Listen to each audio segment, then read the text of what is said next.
आज का प्रातः क्लास है 27/4/1964 सोमवार।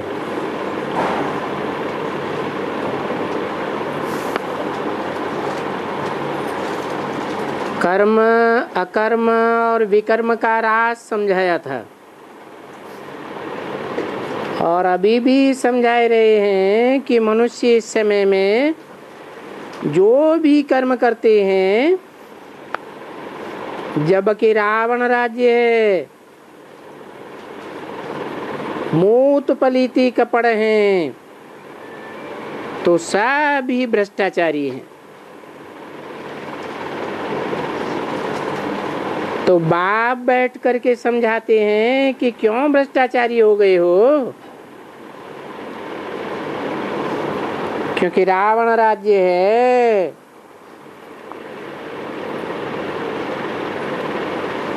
इस समय में यहाँ रावण राज्य है, यानी 5 विकार हर एक के अंदर प्रवेश हैं।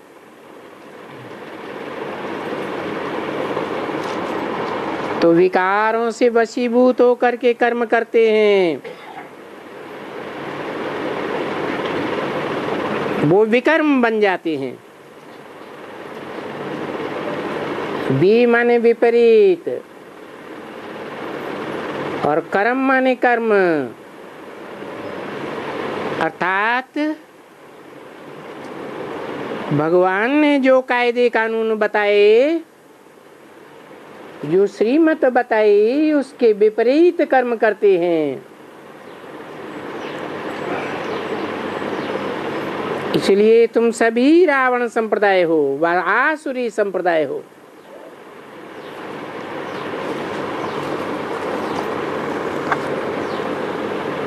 तुम आसुरी संप्रदाय थे, अभी इस समय में तुम ईश्वरीय संप्रदाय बने हो, क्योंकि तुमने ईश्वर को पहचाना है।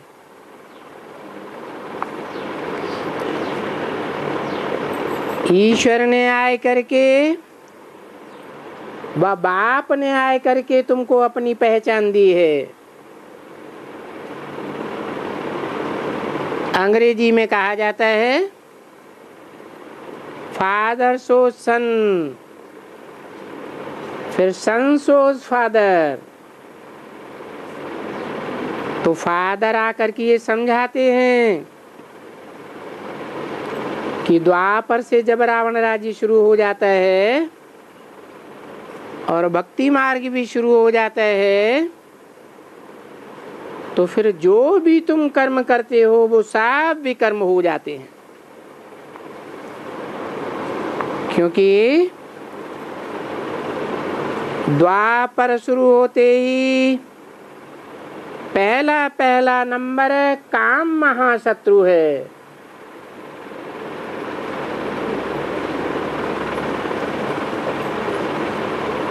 तो तुम उनके पंजे में फंस जाते हो। किसके पंजे में फंस जाते हो? काम महाशत्रु अर्थात रावण का पहला सिर है, मुखौटा है, तो कोई व्यक्तित्व भी होगा ना। चित्र किस आधार पर बनाया जाता है? चरित्र के आधार पर बनाया जाता है। तो जरूर द्वापर के आदि में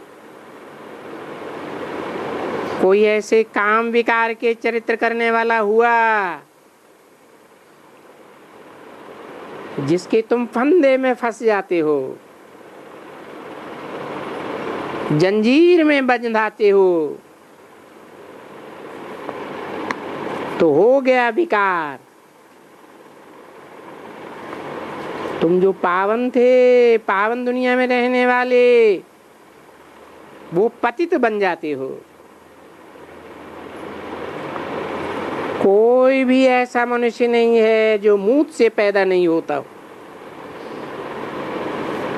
और फिर जब तुम सतयुग में होते हो तो वहां तुम्हारा कर्म अकर्म हो जाता है, क्योंकि रावण राज्य नहीं है। किसका राज्य है? सतयुग और त्रेता को राम राज्य कहा जाता है। राम अर्थात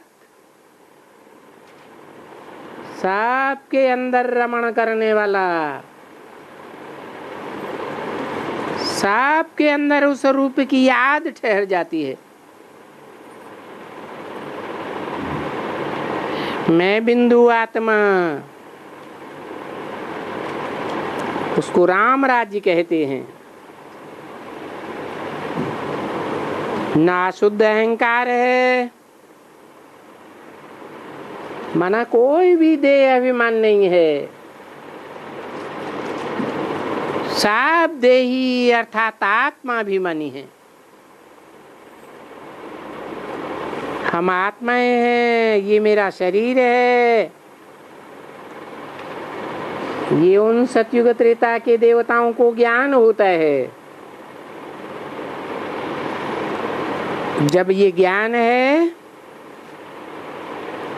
तब ही तो कहा जाता है ना कि वहां जब बुढ़े होते हैं तो भी अकाले मौत नहीं होती है।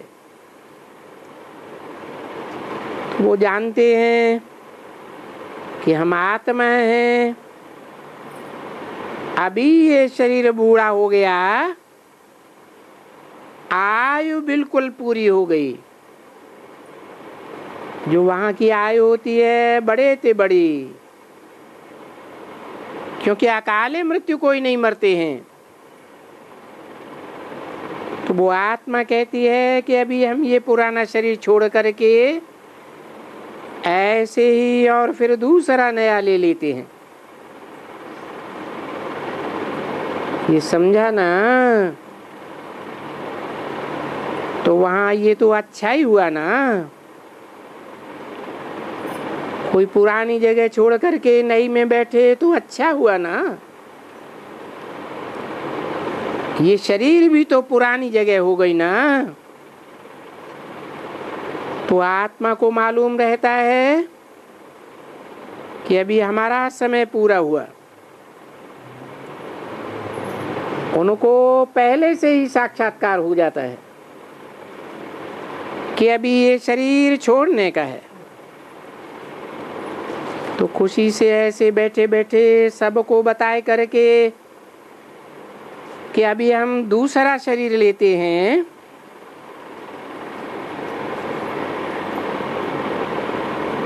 ये बात समझ में आती है, क्योंकि ऐसे यहाँ भी कोई कोई बहुत अच्छे सन्यासी लोग हैं जो बैठे बैठे शरीर को छोड़ करके फिर बोलते हैं कि हम जा करके ब्रह्म में लीन होते हैं। परंतु ब्रह्म में लीन होने की तो कोई बात ही नहीं है। यहाँ इस दुनिया में पुनर्जन्म तो जरूर लेना है। वहाँ मनुष्य जो पुनर्जन्म लेते हैं वो उनको मालूम पड़ता है कि अभी बूढ़ा हुआ, अभी हम छोटा बच्चा बनने का है। कोई भी न रोने का न पीटने का, खुशी का ही। रोने पीटने की तो बात ही नहीं। वो एक रस रहते हैं। और यहाँ तो देखो, बच्चा हुआ, खुशी हुआ, कल मरा और वो रोना शुरू कर दिया। इसको ही कहा जाता है दुख धाम का भारत। ये भारत ही सुखधाम था। और कोई भी खंड को, चीनी खंड अर्थात बौद्धी खंड या इस्लामी खंड, उनको ऐसे नहीं कहेंगे कि वो सुखधाम होता है फिर दुखधाम होता है। क्यों?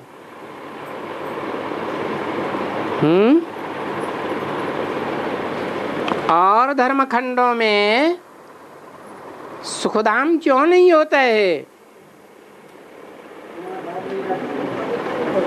वहां भगवान बाप नहीं आते हैं।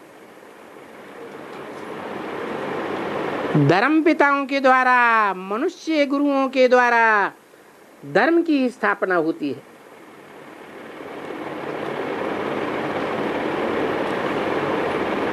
वो धर्म अधूरे धर्म हैं।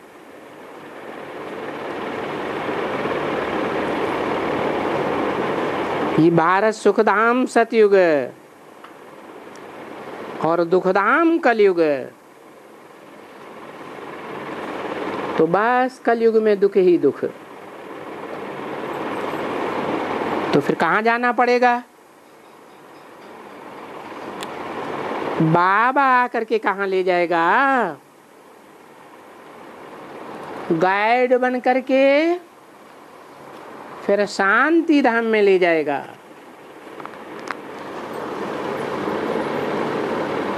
सत्ताईस 4/64 की वाणी का दूसरा पेज। हम शांति धाम के निवासी फिर सुख धाम में आते हैं। फिर माया के कारण आधा कल्प दुख धाम में, फिर हम जाते हैं शांति धाम। तो ये खेल बना हुआ है, और ये खेल बना हुआ है भारत पर। इस साधारण खेल को कोई भी मनुष्य मात्र नहीं जानते हैं, कोई भी विद्वान नहीं जानते हैं, क्योंकि वो खुद कहते हैं नेति नेति। हमें इसका आदि अंत नहीं मालूम। हम इस रचयिता और रचना के आदि मध्य अंत को नहीं जानते, नहीं जानते हैं। तो जब ये कहते थे तब ये सन्यासी या जो ऋषि मुनि थे वो सत्व प्रधान थे, सच्ची बात बोलते थे। वो ही पुनः जन्म लेते लेते अभी तमोगुणी हो गए।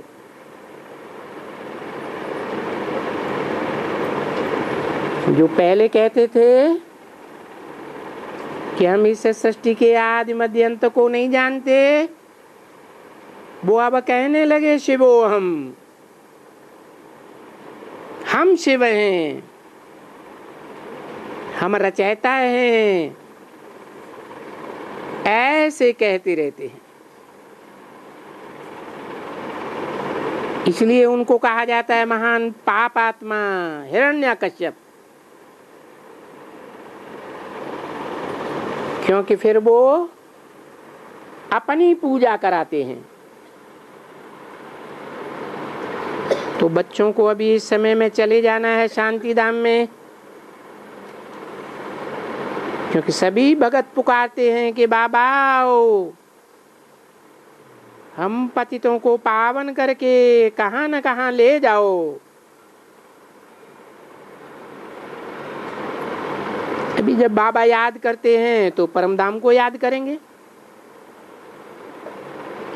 तो फिर बाबा आए करके कहाँ ले जाएगा? बाबा परमधाम में ले जा करके फिर सुखधाम में भेज देंगे।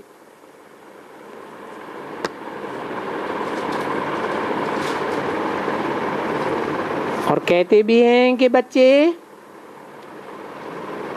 तुमको पहले पहले सुखधाम में भेजा था, तुम आधा कल्प सतयुग त्रेता में सुखी थे। सतयुग में 16 कला संपूर्ण, त्रेता में 14 कला। त्रेता के पीछे रावण राज्य शुरू हुआ। अभी इस समय में कोई कला नहीं रही। बिल्कुल ही पत्थर बुद्धि हो गए। जो भी मनुष्य मात्र हैं सबको कहा ही जाता है पत्थर बुद्धि।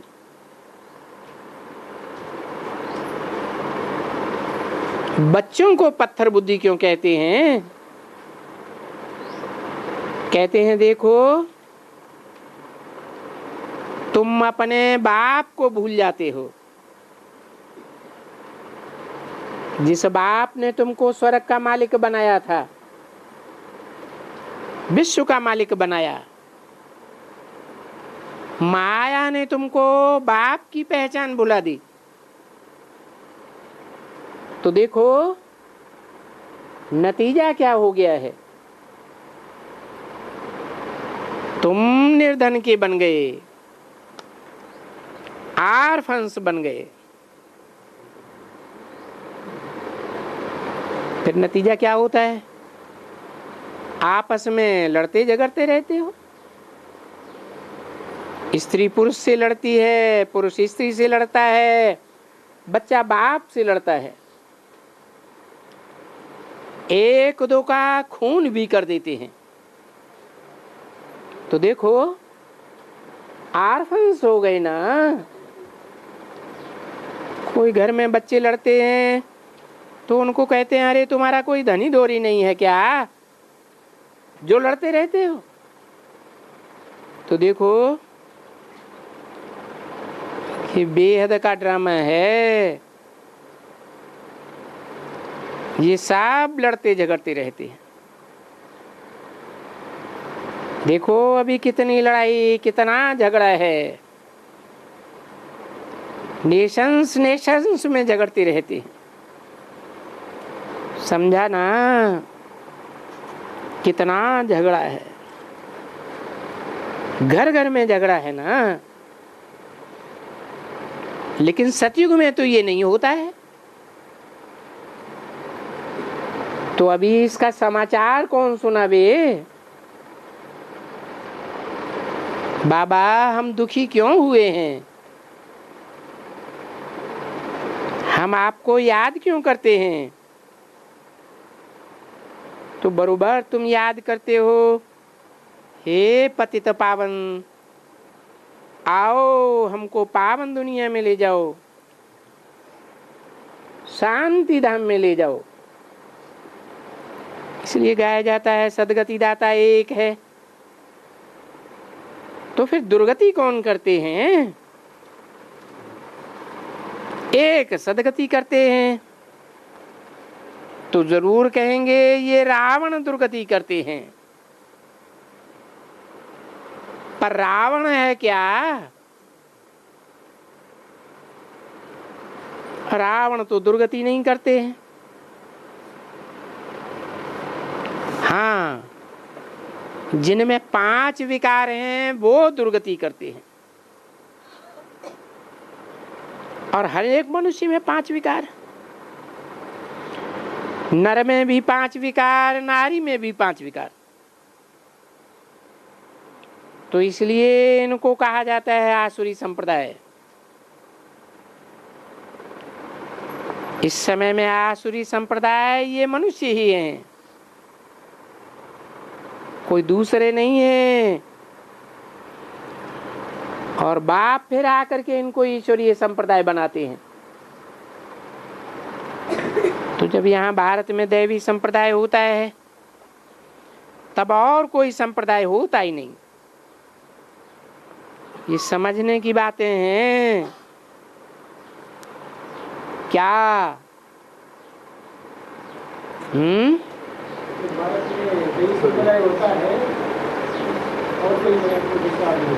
हाँ, जो गीता में बोला है धर्म संस्थापनार्थाय विनाशाय च दुष्कृताम। विनाश कर, विनाश किसका होता है?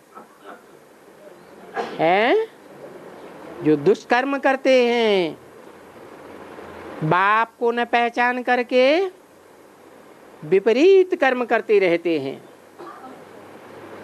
उनका विनाश कराता हूं। तो सतयुग में वो रहते ही नहीं।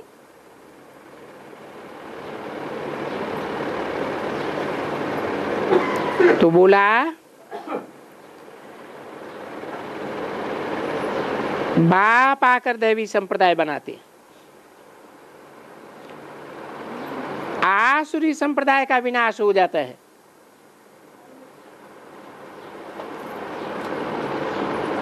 ये कोई मत्था टेकने की, घंट बजाने की या फलानी बात करने की कोई चीज नहीं है। वो सब भक्ति मार्ग की यानी दुर्गति मार्ग की तरफ ले जाने वाले रास्ते। जब दुर्गति है तो उनकी महिमा है। कितनी भक्ति की महिमा करते हैं, भक्ति है तो उनकी महिमा है। क्योंकि ज्ञान नहीं है तो महिमा करते हैं। क्या भक्ति मार्ग की बातों की कौन महिमा करते हैं?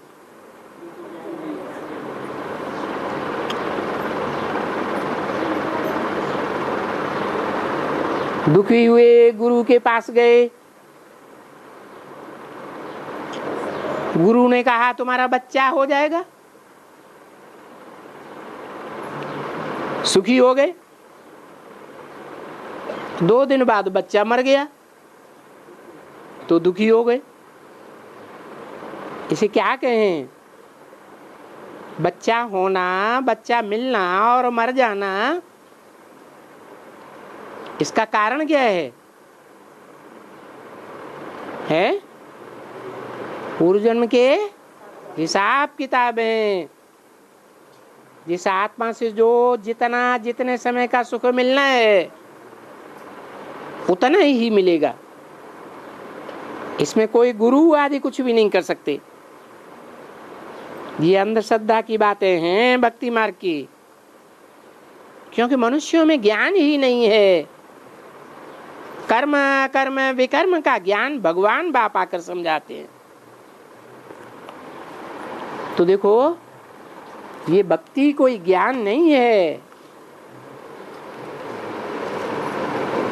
27/4/64 की वाणी का 3रा पेज। ये वेद ग्रंथ शास्त्र वगैरह ये सब भक्ति मार्ग है जो मनुष्यों के द्वारा बनाए गए हैं। बाप कल्प कल्प आकर के बच्चों को कहते हैं कि हे बच्चे, ये जो भी वेद ग्रंथ शास्त्र हैं इनमें कोई सार थोड़े ही है।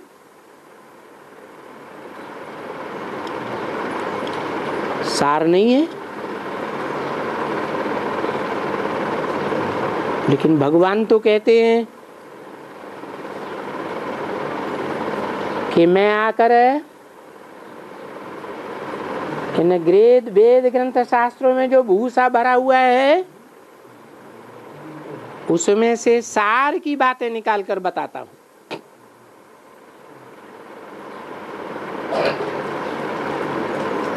तो वेद ग्रंथों में शास्त्र है, सार है या नहीं है? है। और बाबा कहते हैं इनमें कोई सार नहीं है। बोलो।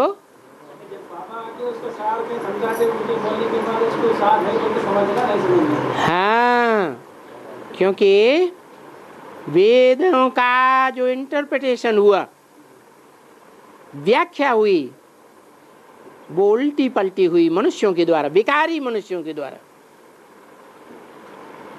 तो सार मनुष्यों की बुद्धि में नहीं बैठता। इस सारे संसार का जो सार है वो भगवान है। वो भगवान ही आकर के सार की बातें बताते हैं।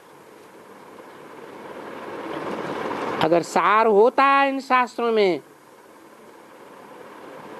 तो 2500 वर्ष से तुम इतने शास्त्र पढ़ते आए, सुनते आए, तुम्हारी इतनी दुर्गति क्यों हो गई?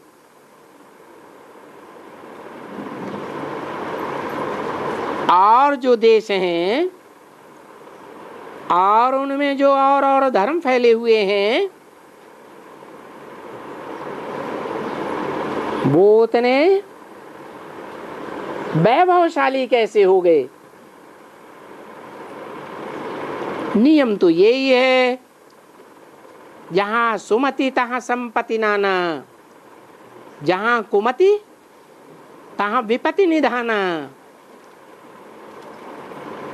जहां सुंदरमति होती है, भगवान की ही तो सुंदरमति है। मति माने बुद्धि।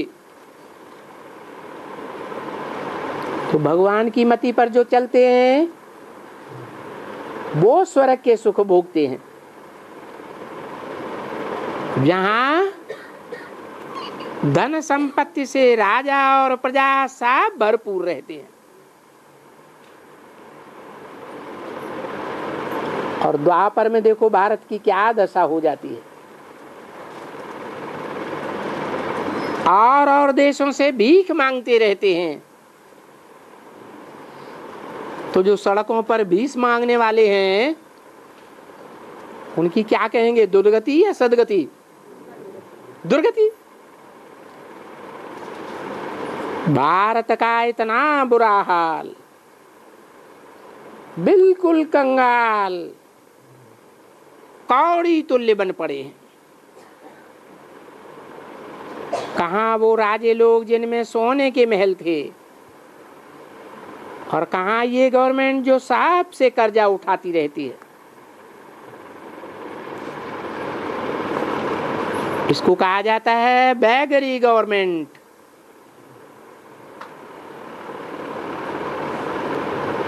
ये अपना चिन्ह भी दिखलाते हैं, कांटे का तख्त बनाई करके। वो जो फाइनेंस मिनिस्टर होते हैं, देखो उनको बैठाई दिया है और वो भीख मांग रहे हैं। तो अभी भारत बैगर हुआ ना। जो प्रिंस था बिल्कुल ही माला माल था। उस भारत में हीरे जवाहरातों के महल बनते थे।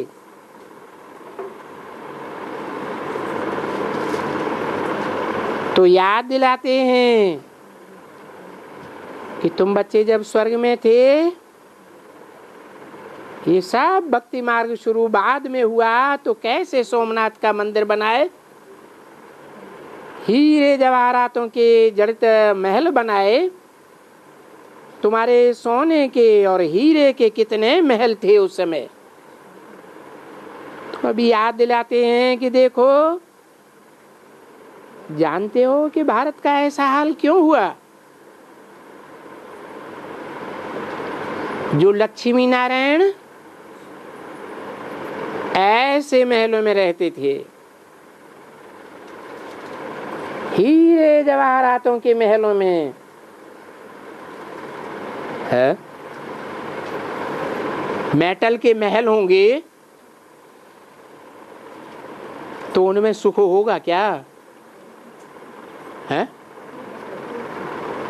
अरे कोई मेटल का महल बनवाए तो उसमें सुखी होगा? तो क्या मतलब है हीरे जवाहरातों के महल का?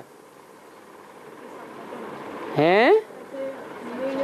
हीरे और जवाहरात जैसी श्रेष्ठ आत्माओं के संगठन थे, किले थे। उन किले के बीच में लक्ष्मी नारायण रहते थे। और अब देखो लक्ष्मी नारायण कहाँ पार्ट बजाए रहे हैं?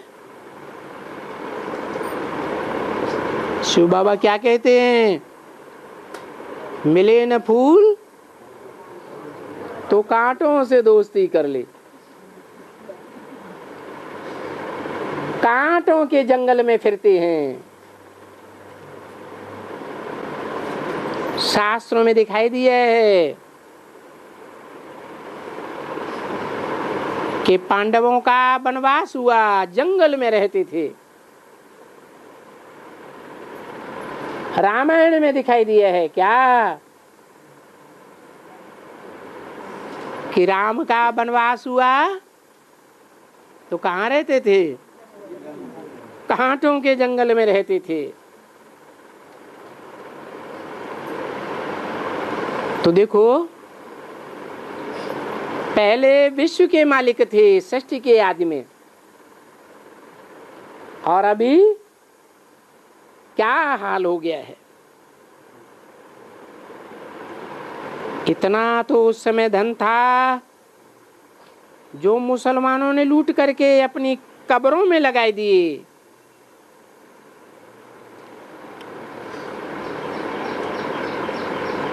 फिर उन कब्रों में से निकाल निकाल करके दूसरे लोग ले गए।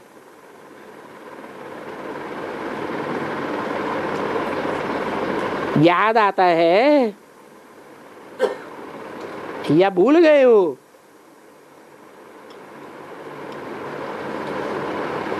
तो समझाते हैं बच्चों को। अभी फिर मैं आया हुआ हूं, तो तुम बच्चों को मुझे याद करना है, क्योंकि मैं ही पतित पावन हूं। पतित बनते हो तो कांटों के जंगल में रहना पड़ता है। मैं आता हूं, पावन बनाता हूं, तो कहाँ रहते हो? है हीरे जवाहरात जैसी श्रेष्ठ आत्माओं के बीच में किला बनाकर रहते हो। कैसा किला? ये ब्राह्मणों का परिवार ऐसा किला बन जाएगा जिसमें कोई भी विकारी पांव भी नहीं रख सकेगा।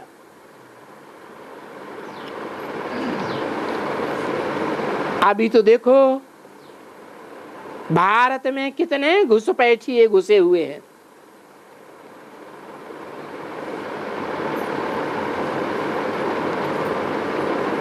तो मैं ही पतित पावन हूं। कोई ये थोड़े ही है, या मनुष्य थोड़े ही हैं, या कोई ब्रह्मा विष्णु शंकर देवताएं थोड़े ही हैं क्या? क्या नहीं है? पतित पावन, पतितों को पावन बनाने वाले। नहीं, उन ब्रह्मा विष्णु शंकर का रचयिता भी मैं हूं। है? मैं जब आता हूं तो किसके साथ आता हूं? 3 देवताओं के साथ आता हूं। जिनके साथ आता हूं उस समय वो पतित थे या पावन थे? पतित थे। फिर उनको राजयोग सिखाए, पुरुषार्थ कराए, पावन बनाता हूं। तो उन देवात्माएं जो 33 करोड़ से भी श्रेष्ठ आत्माएं हैं, उनका भी रचयिता मैं निराकार शिव हूं। क्योंकि मेरा नाम सदैव शिव ही है? सदैव का क्या मतलब है? सदैव माना सदा काल।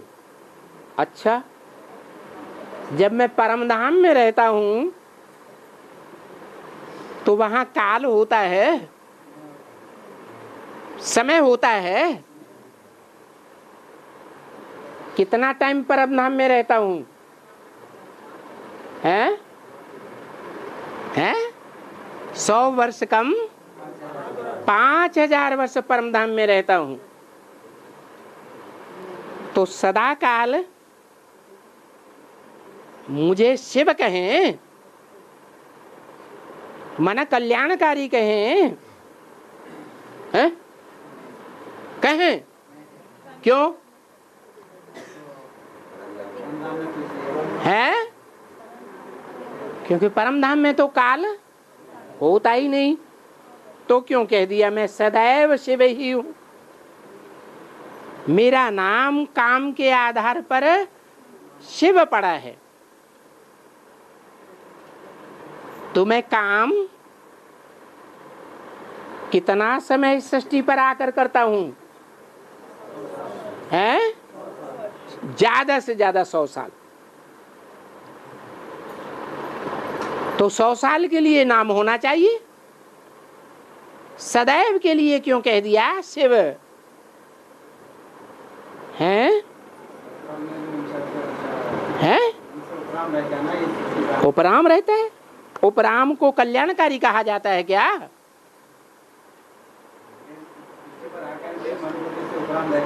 अरे वो रहता है 100 साल। तो सदैव इस सृष्टि पर शिव कैसे है? शिव माना कल्याणकारी, सदैव कल्याणकारी कैसे है?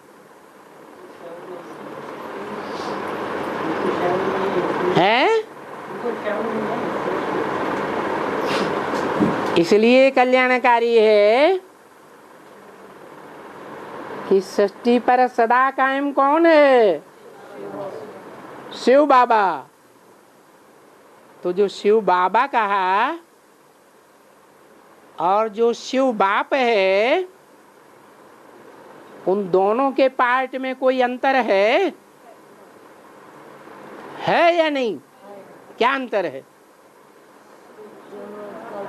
शिव बाप इस सृष्टि पर अधिक से अधिक 100 साल पार्ट बजाते हैं और शिव बाबा इस सृष्टि पर है सदैव कायम है। इसलिए बोला कि मेरा नाम सदैव शिव ही शिव है। भले मैं इसके शरीर में आता हूं। किसके शरीर में है? इसे नहीं, इसके शरीर में। जब इसके कहते हैं तो किस तरफ इशारा? हाँ, भले मैं इसके शरीर में आता हूं और तुम बच्चों को बेसिक नॉलेज पढ़ाता हूं। मेरा तो नाम फिर भी शिव है ना, क्योंकि मेरा शरीर थोड़े ही है। कौन सा है? कौन सा मेरा शरीर नहीं है?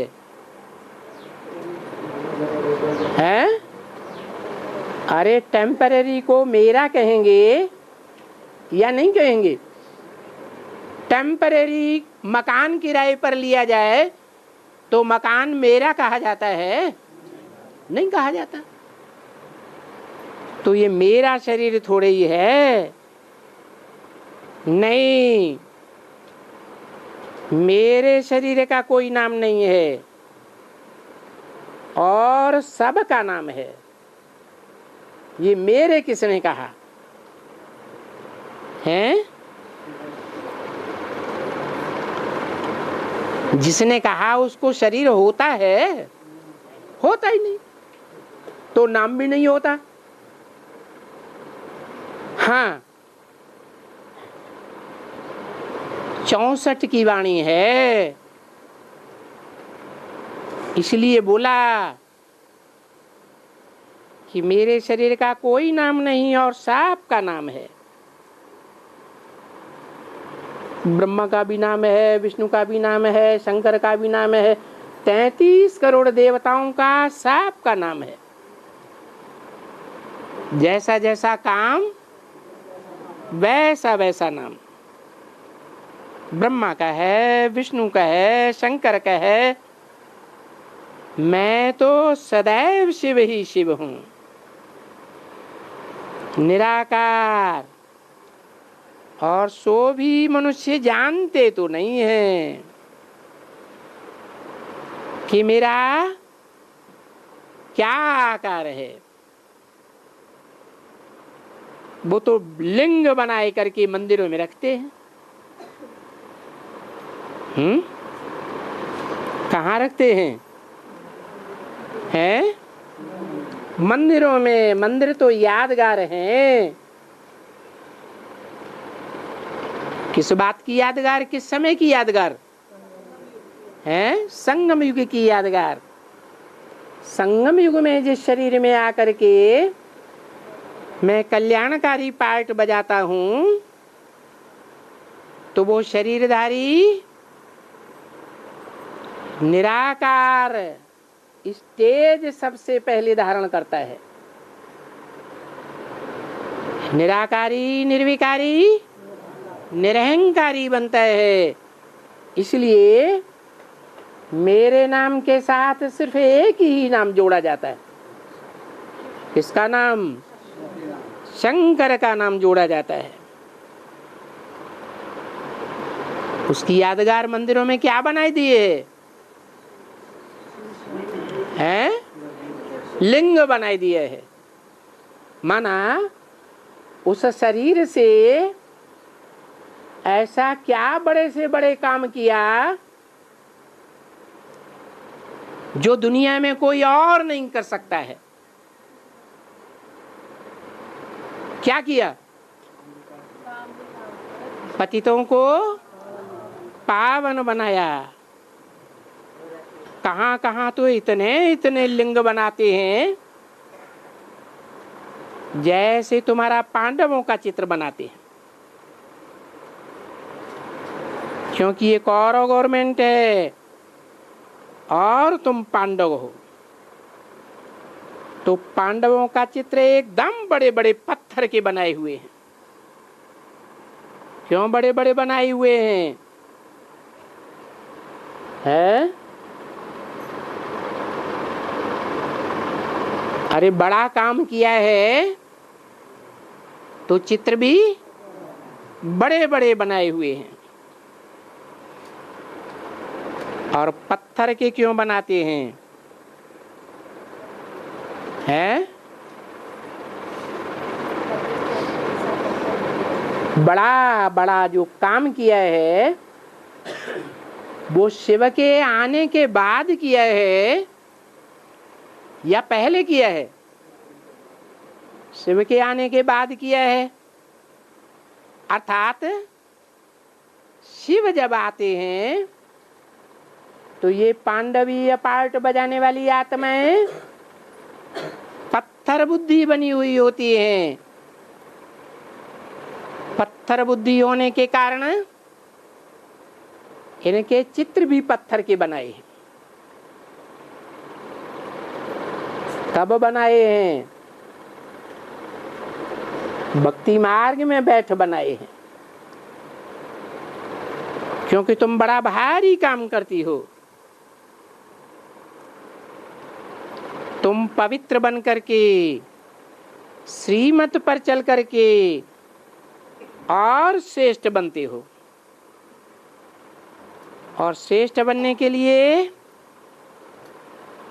ये सारी दुनिया फिर श्रेष्ठ बन जाती है। सारी दुनिया नहीं बन जाती है। तुम्हारे योग बल के वाइब्रेशन से ये सारा होता है। तो जबकि तुम अभी मनुष्य से देवता बन रहे हो तो यहां बनेंगे ना, यहां बनेंगे। ऐसे भविष्य के लिए क्यों कह दिया? कब कहा? 64 में कहा। माना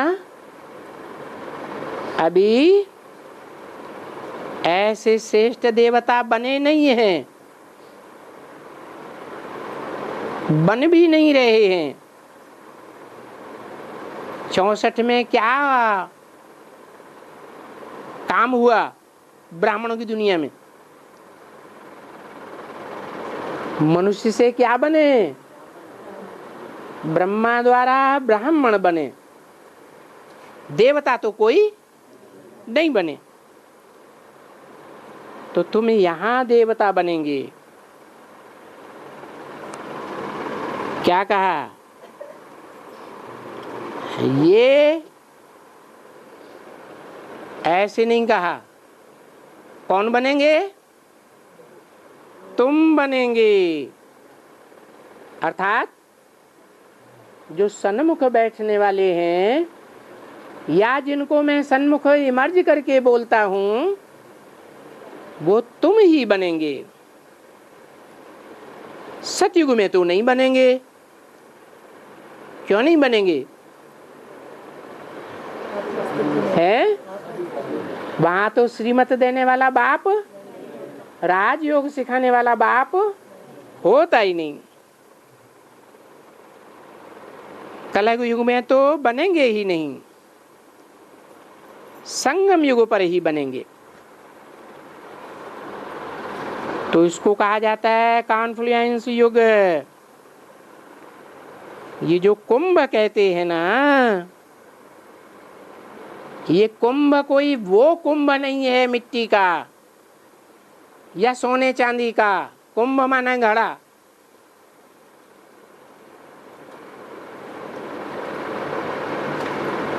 काहे का भरा हुआ घड़ा है? ज्ञान जल का भरा हुआ घड़ा। तो कुंभ कोई वो स्थूल नहीं है। ये गंगाओं का मेला या उन सागर और गंगाओं का मेला है।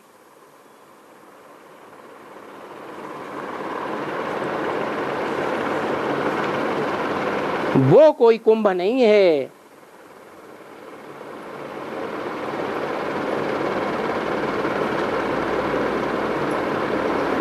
जहाँ स्थूल नदियों के पास जाकर के मेला लगाते हैं, ये तो भक्ति मार्ग का कुंभ है।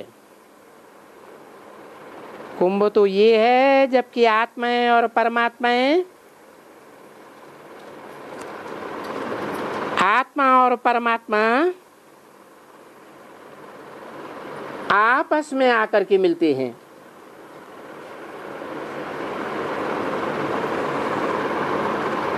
यानी बाप आकर के आत्माओं को या बच्चों को पढ़ाते हैं। इसको सच्चा कुंभ कहा जाता है। और वो तो झूठा। तो झूठा कुंभ मनाते हैं तो गाया जाता है, झूठ तो मेरे ही झूठ, सच की रत्ती नहीं। तो देखो कुंभ कहा जाता है इसको जबकि आत्माएं और परमात्मा आकर के मिलते हैं और परमात्मा सबको ले जाते हैं। उसको कहा जाता है कुंभ। संगम, सुहावना संगम युग। और वो सन्यासी लोग, वो तो मूत पलीती हैं। जो मूत पलीती हैं वो तो अपना कपड़ा धोने के लिए जाते हैं। समझा बच्चों? क्या कहा है? वो सन्यासी लोग आत्मा धोने जाते हैं, आत्मा का मल साफ करने जाते हैं या शरीर रूपी वस्त्र धोने जाते हैं। तो ये सभी बातें तुम बच्चों को धारण करनी है और समझानी है दूसरों को।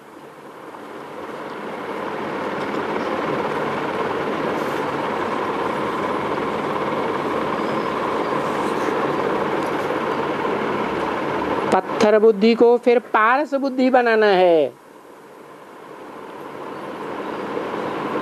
ये सभी साधु संत महात्मा पत्थर बुद्धि हैं। क्या करते हैं? हैं? क्या करते हैं? नदियों में जाकर के टुबका मारते हैं।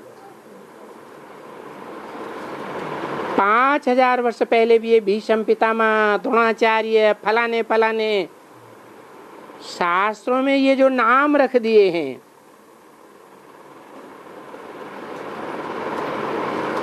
किस आधार पर नाम रख दिए हैं? भीष्म पितामह कौन से काम के आधार पर ये नाम रखा है? भीष्म माना भयंकर, पितामह माना बाप तो पूज्य होता ही है, लेकिन बाप भी किसको मानते हैं लौकिक दुनिया में? है? अरे धर्म गुरुओं को मानते हैं या नहीं मानते हैं? तो वो बापों के भी बाप हो गए। उनको कहा जाता है पितामह माना ग्रैंडफादर। ये द्रोणाचार्य, द्रोण कहा जाता है ज्ञान जल को, कुंभ में भर देते हैं। उनको कहा जाता है द्रोणाचार्य।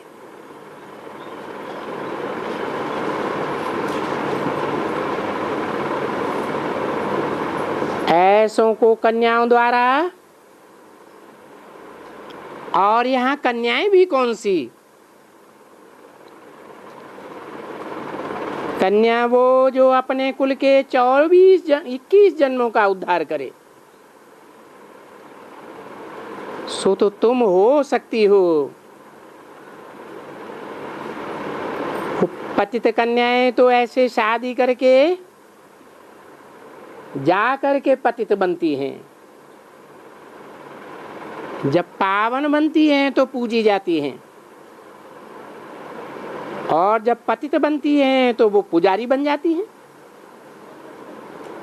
यही देखो, कन्या जब कन्या है, पवित्र है, तो माँ बाप भी उनकी पूजा करते हैं, क्योंकि पावन का तो मान ही होता है। ब्रह्मचर्य का तो मान होता है ना। बस कन्या पूज्य है, फिर शादी किया तो पुजारी हो गई, क्योंकि ससुराल में जाकर के मूत पलीती बन जाती है। अभी ये तो कोई को पता नहीं है कि जो कन्याएं मूत पलीती बन जाती हैं उनका क्या हाल होता है। तो इसलिए बाप बैठ करके समझाते हैं कि नहीं, कन्या तो वो है जो 21 कुल का उद्धार करे। और वो कौन सी कन्या?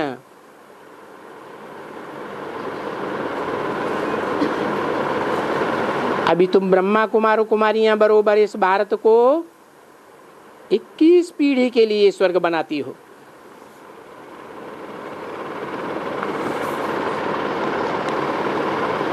समझा?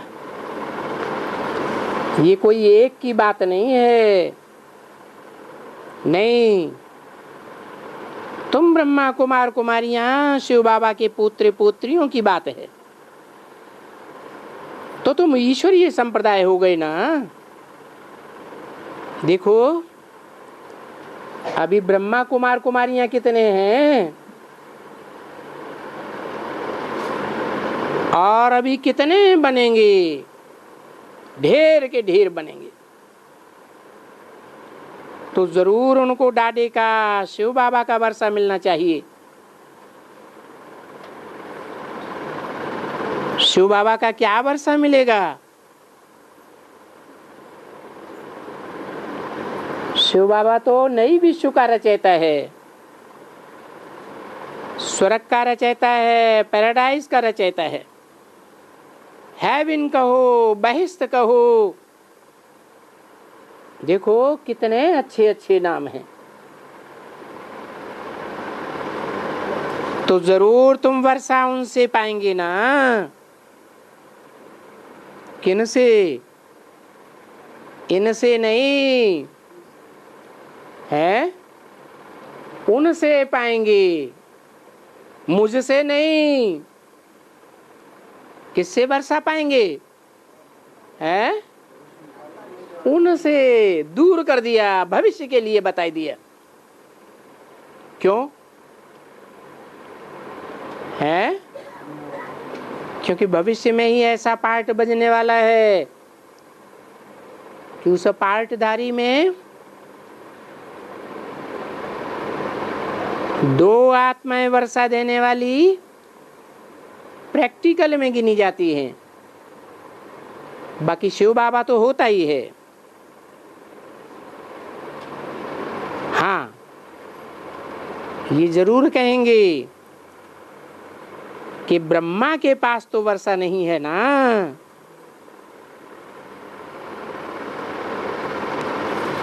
ब्रह्मा कुमारियां क्या समझती हैं?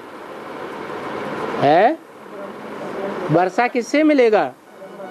ब्रह्मा से मिलेगा। नहीं, ये डाडे का वर्षा है। दादा खुद आकर के कहते हैं कि हम तुम्हारा बेहद का बाप हूं, तो तुमको बेहद सुख का वर्षा देता हूं। तुम्हारा लौकिक बाप अल्पकाल क्षणभंगुर का वर्षा देते हैं, सो भी बेहद का दुख का वर्षा देते हैं। मैं तो तुमको बेहद सुख का वर्षा देने आता हूं। इसलिए तुमको श्रीमत पर चलना चाहिए। किसकी मत पर? हैं? श्री माना क्या? श्रेष्ठ। ये दुनिया रंगमंच है ना, इस रंगमंच पर श्रेष्ठ से श्रेष्ठ पार्टदारी कौन होता है? है?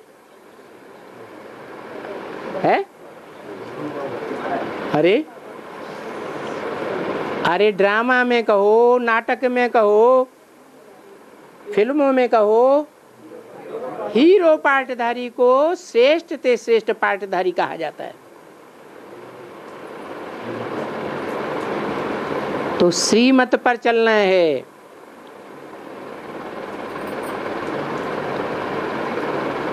श्रीमत कौन देते हैं? शिव बाप देते हैं।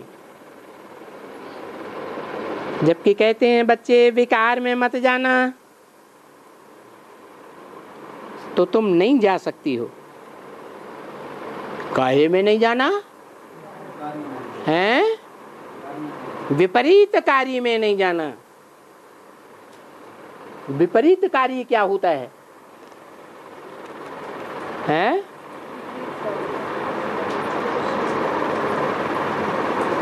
बाबा क्या श्रीमत देते हैं?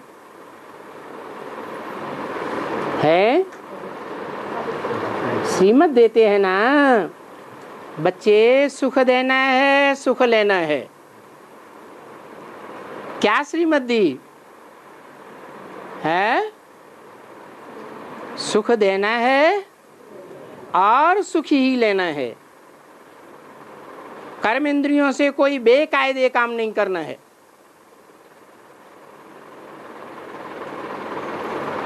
दुख दिया तो क्या हुआ? बेकायदे काम हुआ।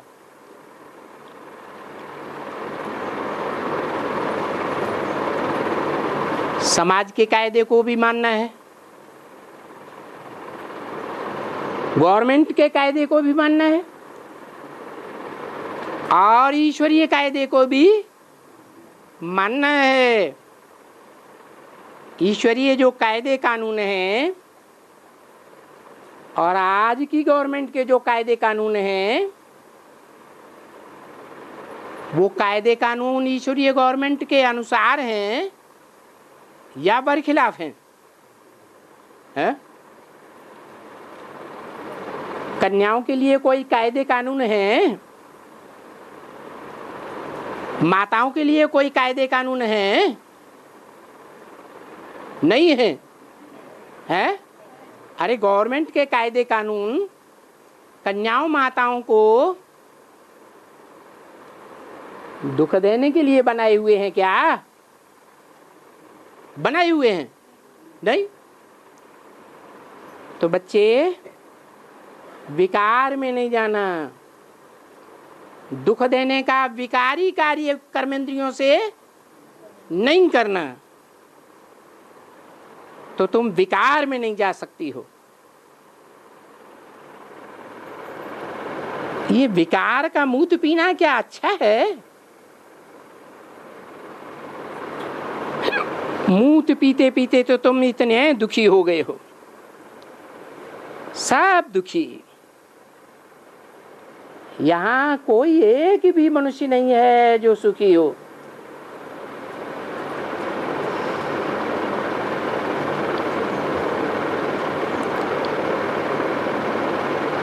भले किनको विमान है, वो विमान भी तो अल्पकाल का है ना।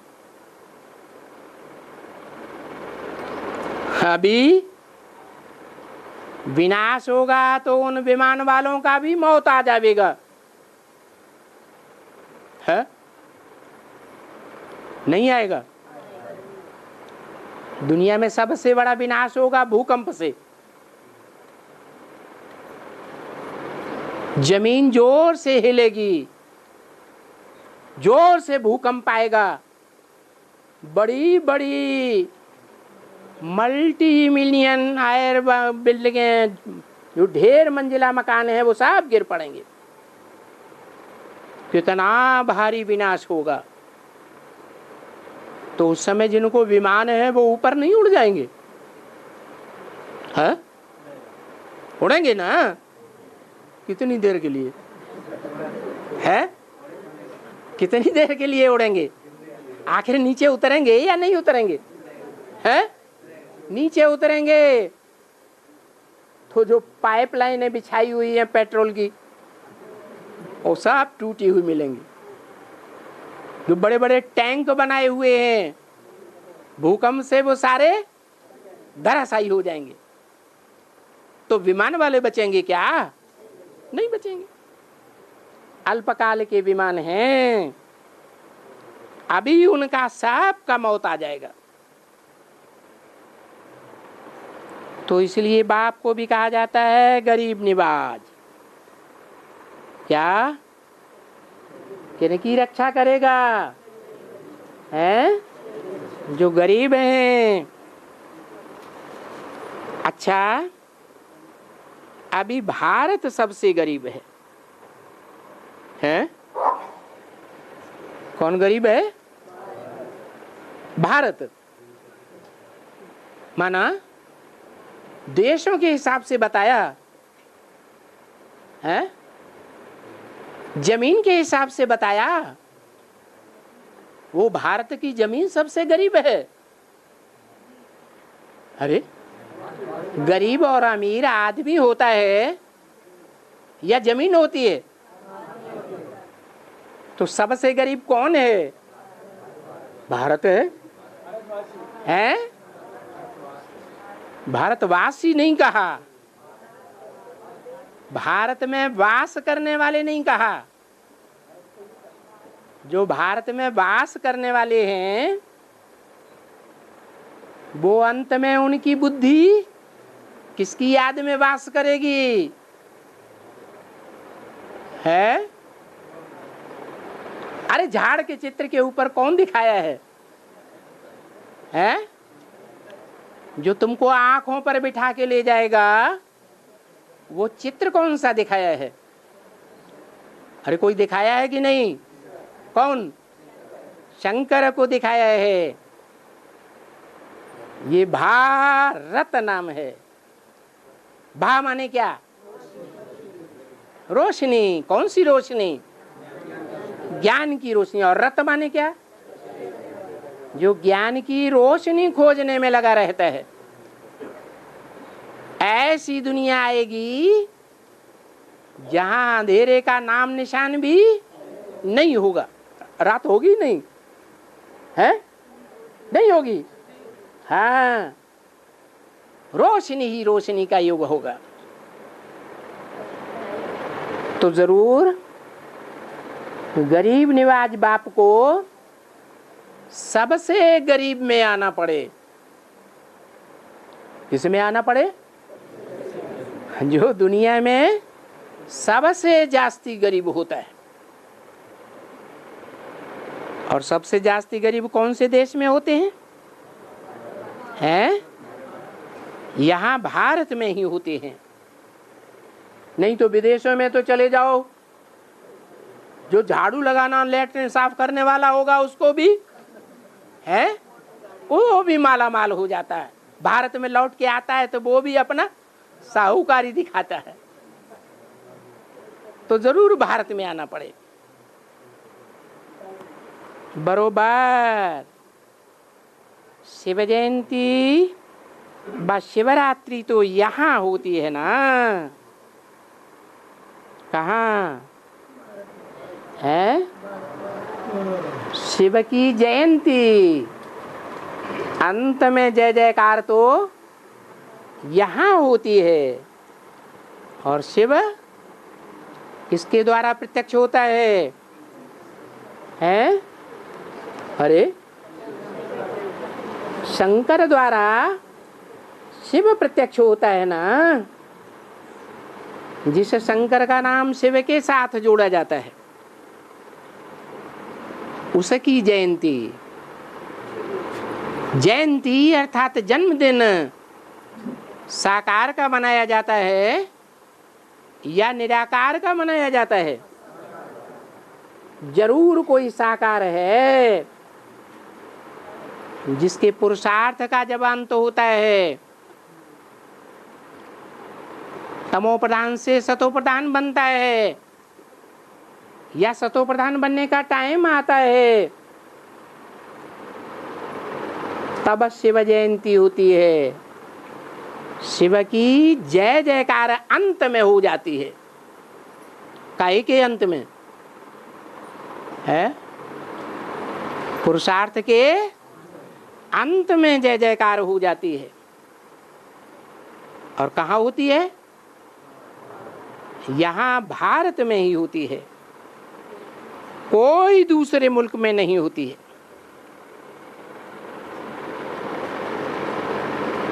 क्या गॉडफादर को कहो, अल्लाह मियाँ कहो, उसकी प्रत्यक्षता की जय जयकार इस्लामी या क्रिश्चियंस देशों में होती है क्या? है?